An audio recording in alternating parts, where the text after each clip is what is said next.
e vamos trazer para você direitos e deveres.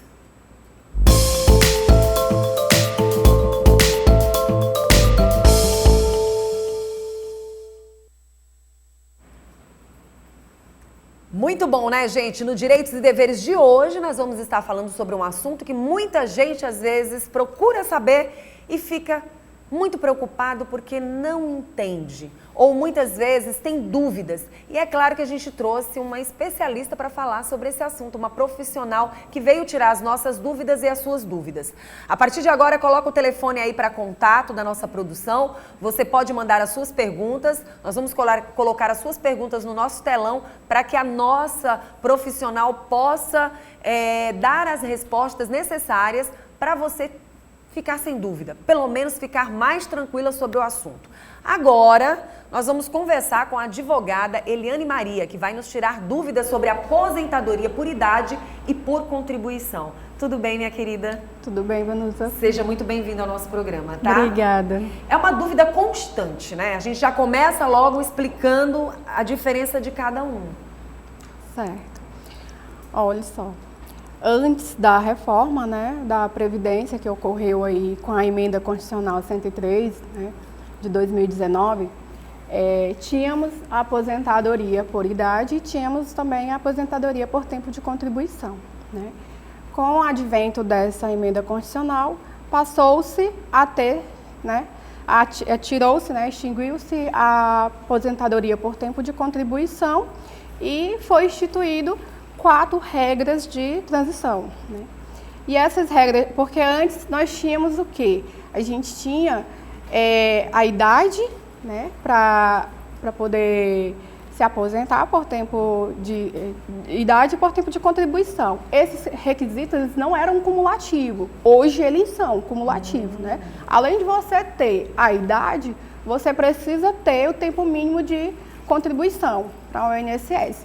Antes a gente tinha a idade de 65 anos para homens, né, e 60 para mulheres.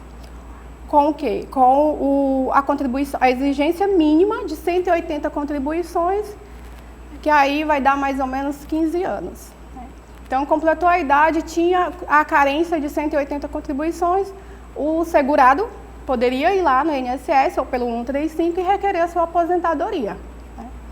Hoje não, hoje a gente tem a regra permanente, né, que a gente fala, que é o quê? Homem 65, mulher 62. Além da idade, ele tem que acumular o tempo de contribuição. 35 homem, 30 mulher. A mulher tem sempre, já vem tendo aí a redução dos 5 anos. Né? E em relação ao requerimento dessas aposentadorias pelas regras de transição, como que se verifica? Verifica-se o quê? Quem contribuiu, quem estava filiado ao INSS até 12 de novembro de 2019, ele vai passar, para não sair totalmente prejudicado, ele vai passar pelas regras de transições, que são mais ou menos 4, onde você vai verificar o tempo de contribuição, a idade, e a gente ainda tem aí o acréscimo de pedágios, né? Quando chegou 12 de novembro de 2019, a pessoa não estava com a idade de se aposentar, nem com o tempo de contribuição da época, que requeria naquela época. Mas ela não pode ser prejudicada, que aí a gente tem o Instituto do Direito Adquirido, né? Então, o que é que ele faz? Ele traz esse direito adquirido dele agora, após reforma, e ele vai cumprir com alguns requisitos. A gente tem aí a regra 86, 96, 86 para mulher, 96 para homem, onde é o quê? É o somatório do tempo de contribuição mais a idade e o acréscimo de 1 ano, né, a cada contribuição. E aí vai dar 86 mulher, 96 homens. A questão do pedágio. O pedágio, a gente tem o pedágio de 50% e tem o pedágio de 100%. Eu costumo sempre falar para o segurado que me procura, que eu vou dar alguma informação, no sentido de que cada caso é um caso, porque realmente né? Quando a gente vai se falar em segurado especial trabalhador rural, eles dizem, meu vizinho conseguiu aposentadoria, só foi lá no INSS e o caso dele é o mesmo que o meu. Não é. Aposentadoria por idade rural é 60 anos homem, 55 mulher. O que eles precisam comprovar? Já que eles não são segurados obrigatórios da Previdência. Ou seja, eles não vertem contribuições, não pagam mensalmente a contribuição. Eles precisam comprovar, além da idade, essa condição de trabalhador rural. E aí, o que ele vai comprovar? Por todo o histórico, vai juntar um conjunto probatório de todo o histórico da vida rural dele, trabalhador rural. Seja por meio de ITR, né, que é o Imposto Territorial Rural, seja por meio de uma certidão de inteiro teor, onde ele foi lá no cartório e disse, olha, nasceu essa criança, vou registrar com tal nome, minha profissão é lavrador, da minha mulher também. O sindicato, nesse momento, também influencia? O sindicato, ele influencia, né? Um representante dos trabalhadores rurais. Antigamente, todos eles pegavam a declaração e levavam lá no sindicato. Era uma prova fortíssima. Hoje já não é mais. Já não é mais. Foi agora em 2019, a gente teve, em setembro de 2019, a última mudança da autodeclaração. Hoje, o segurado, ele é responsável pelas informações que ele presta ao INSS. Muito bom. Doutora, a gente tem algumas perguntas aqui no nosso telão e eu queria que a gente acompanhasse o nosso telespectador que está em casa. São várias perguntas e a gente já começa logo com a primeira, né? Vamos lá, então. Aqui é a Suelen, moro na zona rural de Timon, povoado Mundo Novo. Como é calculado o salário da aposentadoria? Bom dia, me chamo Antônia, trabalho há 20 anos como vendedora. Nesse caso. Bora lá. Como é calculado o salário de aposentadoria, né? Antes, a gente tinha o quê? A gente tinha o cálculo da média das 80 maiores, né? E aí você pegava o percentual de 60% e acrescia a ele 2% a cada ano. Hoje não. E você poderia fazer o descarte de 20% das contribuições menores. Hoje já não é possível. Hoje é a média aritmética das 100 contribuições, né? Salário de contribuição. Então, e aí o que acontece? Hoje você leva o quê? 60% mais 2% que exceder por ano. Tipo, homem hoje, a contribuição mínima é 20 contribuições, mulher é 15. Então, o que exceder desse valor, aí acresce 2%. Tá certo. Adoro o seu programa. Me chamo Francisco de Assis e quero dar entrada no meu aposento esse ano. Que documentos são necessários para dar entrada na aposentadoria, doutora? Certo. Nesse caso, a gente tem várias, né, modalidades. Ele não falou.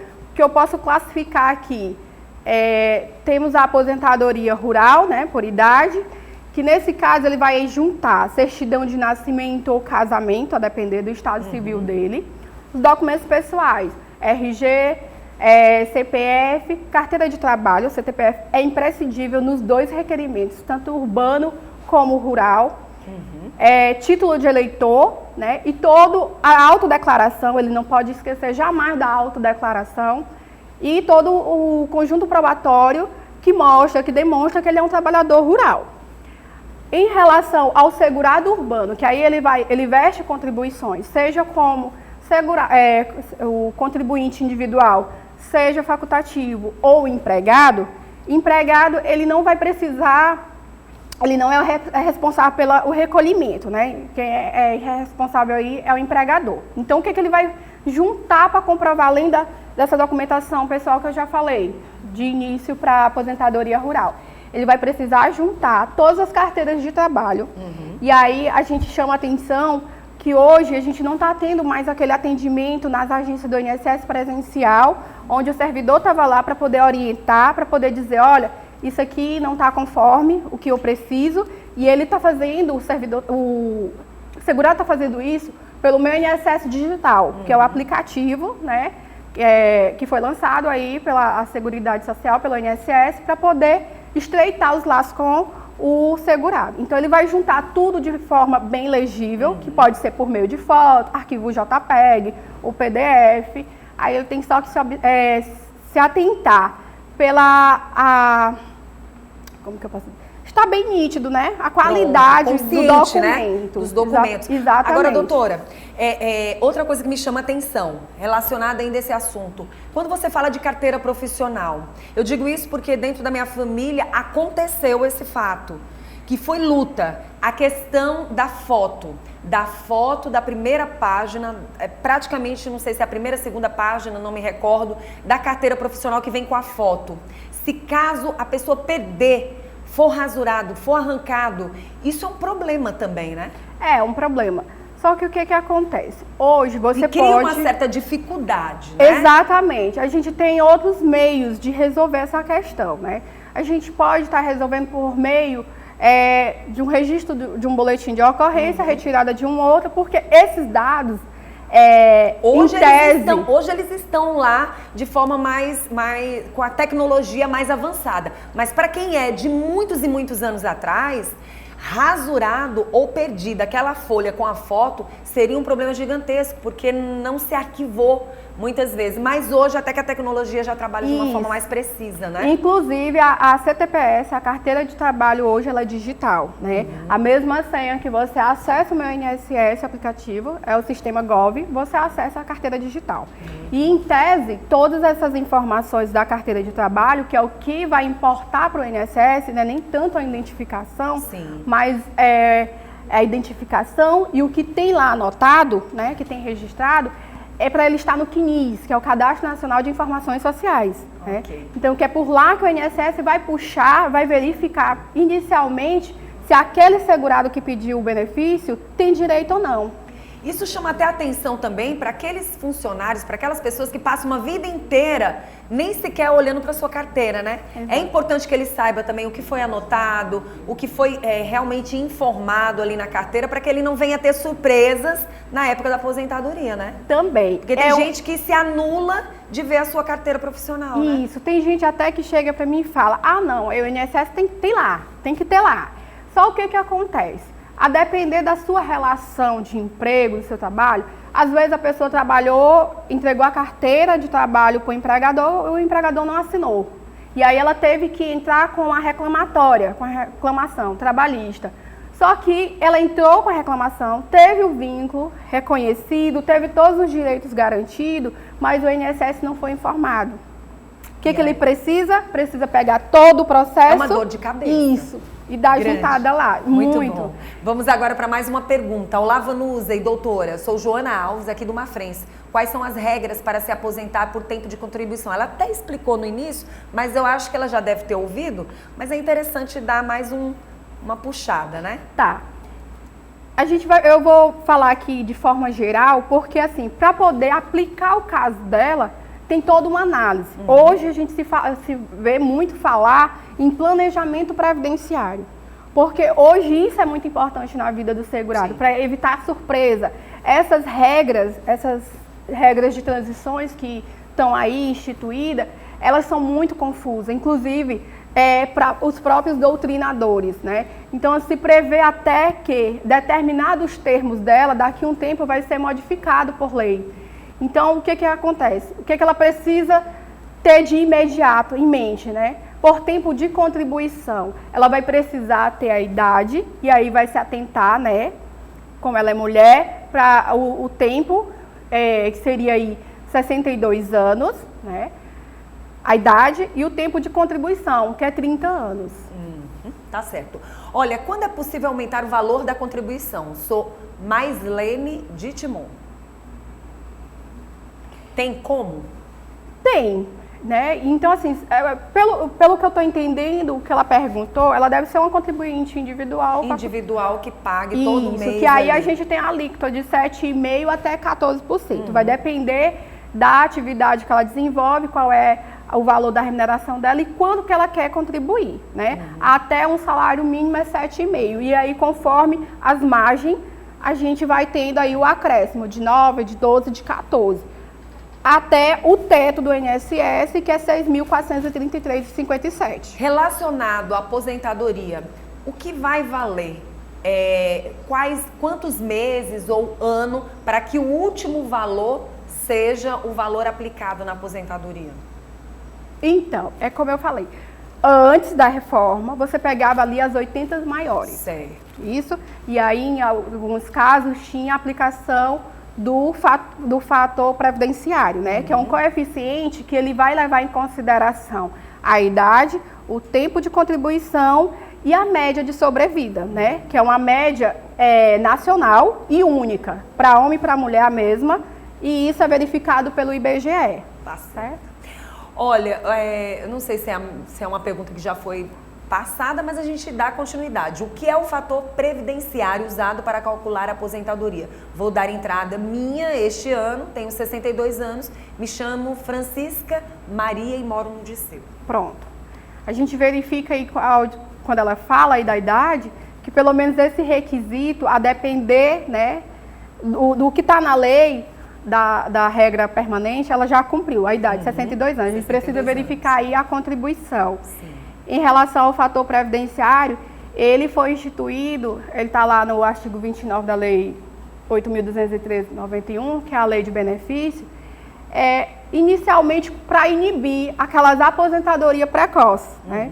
Então, assim, ele tem um percentual que a gente verifica, como eu já disse, inicialmente pela idade, tempo de contribuição e a média, né, de sobrevida. Esse fator, ele pode ser mais um ou menos um. Inicialmente, ele só vai ser usado mais um, quando for mais um, porque aí ele vai ser multiplicado, então ele precisa ser um fator que vai favorecer ao segurado, né? Nesse caso, porque a gente tem na lei do INSS, dos benefícios, na verdade, que o quê? Que o INSS, lá por meio do seu servidor, ele vai conceder ao segurado o melhor benefício. Não é, de certa forma, o benefício que ele pedia, é o melhor. Verificando que ele atende, né, aos requisitos para um benefício mais vantajoso, o servidor vai lá e vai orientá-lo de forma a cumprir aquelas exigências até conceder para ele. Muito bom, doutora. E hoje a gente tem visto muitas pessoas trabalhando como microempreendedor, pessoas que estão trabalhando com MEI, pessoas que estão trabalhando com o desejo de se aposentar, né? Muitas pessoas iniciam e pretendem. Funciona da mesma forma? Não é da mesma forma, né? Antigamente a gente eles não eram beneficiários da aposentadoria por idade, apenas por contribuição. E aí a gente precisa verificar, a questão da carência deles é um pouco diferente. É mais extensa? Não, ela é um pouco mais limitada em relação a todos os direitos garantidos a um segurado, digamos, obrigatório, né? Obrigatório e empregado. Ele tem aí os valores, que ele é o responsável por recolher. Se for MEI, tem a questão da redução, né, do valor, 5%. E a questão, o diferencial mais é em relação à limitação. Ele vai entrar também na mesma regra da idade, né? Repetindo, 65 homem, 62 mulher, né? 35 anos de contribuição homem, 30 mulher. Tá certo. Doutora, foi muito esclarecedor. Quero agradecer pela sua presença. Dizer que se vocês tiverem mais alguma dúvida, pode entrar em contato com a doutora também. Qual é o seu Instagram? Então, meu Instagram é maria.souza. Estou lá e o e-mail segue a mesma dinâmica, maria.souza@hotmail.com. Quem quiser tirar mais dúvidas, vai lá no direct, tá bom? Para que ela possa dar mais informações. Eu agradeço de coração, tá bom? Direitos e deveres, volta na próxima semana.